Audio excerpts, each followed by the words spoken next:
Do your designs feel like they're missing something? I'm going to show you how to instantly improve your designs by adding texture. Too many people are just slapping on a generic grain filter onto their work. But if you want that realistic, gritty and high-end look, you need to be using realistic and high-quality textures. Most people start by going to internet search to find a texture for their project, but most results are low resolution, locked under paywalls, and full of copyright protection. So where do I find high-quality textures? There are some good free websites for images. These sites are great when you're in a rush or need a generic image, but there is a catch. Everyone else is using them too.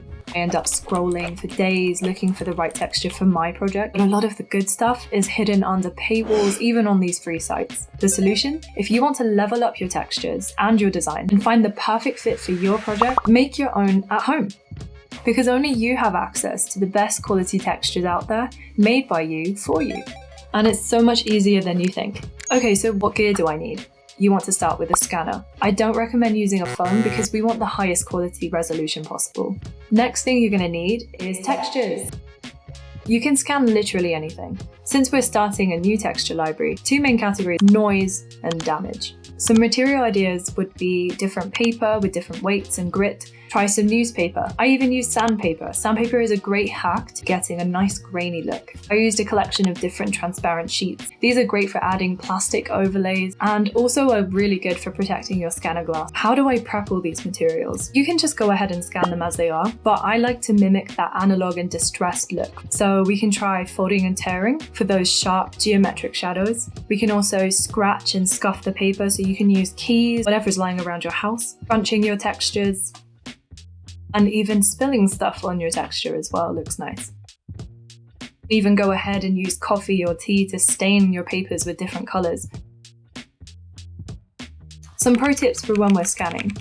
So if you're scanning something white or light colored, I recommend placing a darker piece of paper on the top. So this will make it much easier in post-processing when we're trying to remove the background or clean up any images. Another pro tip is if you want to protect your scanner glass from any stains, liquids, or sandpaper, then I recommend taking those plastic textures from earlier and overlaying that just to make sure that we don't scratch the glass.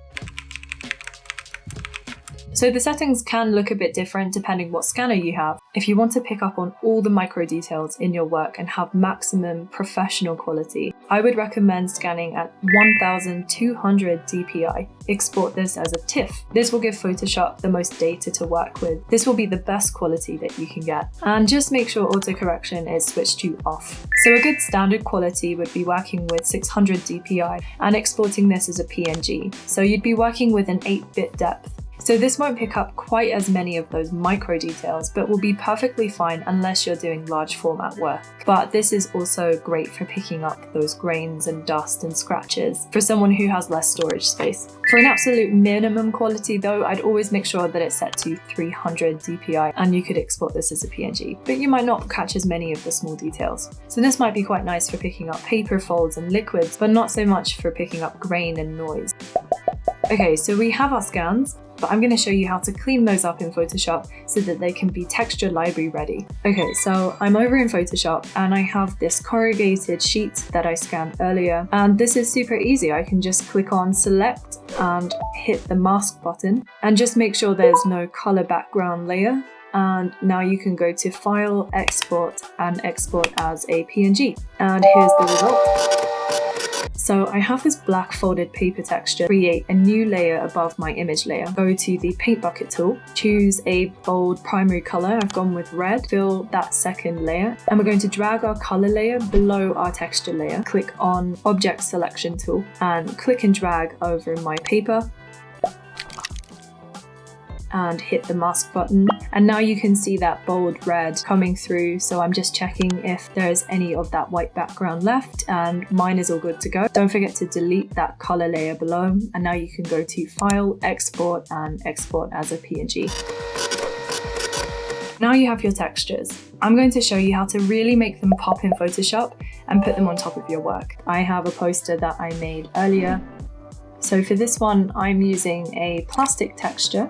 Click and drag this into Photoshop, make it bigger, press enter when you're done. It automatically adds to the layer above your work. I'm going to go to the blending modes panel where it says normal, and I'm going to just scroll down to lighten. that already has blended really nicely with the work, but there is a trick to making this look more seamless, which is going to the adjustments layer, going to the curves section, and we can bring down those shadows, up those midtones and highlights. So here's before adding the curves and here is after. So we can see more of those details, which I love. Another massive hack for making your work go from flat to multi-dimensional is stacking multiple textures, and we can do that with the scans that we just scanned earlier. So back in Photoshop, I have a poster that I made earlier. Start by adding this black folded paper texture on the top here.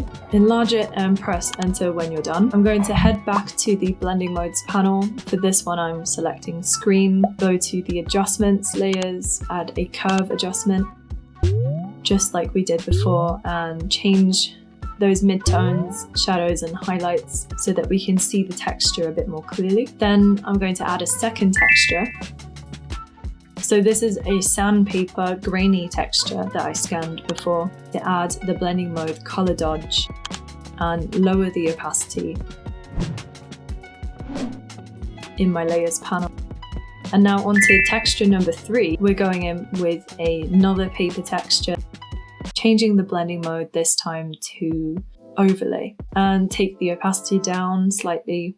And then in the adjustments panel, use the levels adjustment, which is similar to curves, except we are using sliders, so I can change the contrast of my texture here. And finally, our final texture, I have this corrugated sheet, so I can bring that in, change the blending mode here to overlay, bring down the opacity on this one, and it gives you this really nice photocopy effect, which I love. So you can see by layering multiple textures at the same time, takes it from that flat, boring and dull look to something with lots of contrast and edge.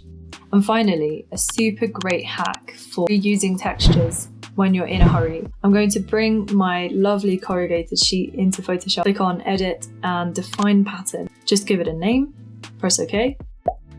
And in our patterns window, you can now see that it's added my texture. So let's add a piece of work here. I can click and drag from my patterns window my corrugated texture straight in that way. And I can change the blending mode just as I did earlier and change the opacity. So this is a really quick way to reuse my textures and store them in Photoshop natively.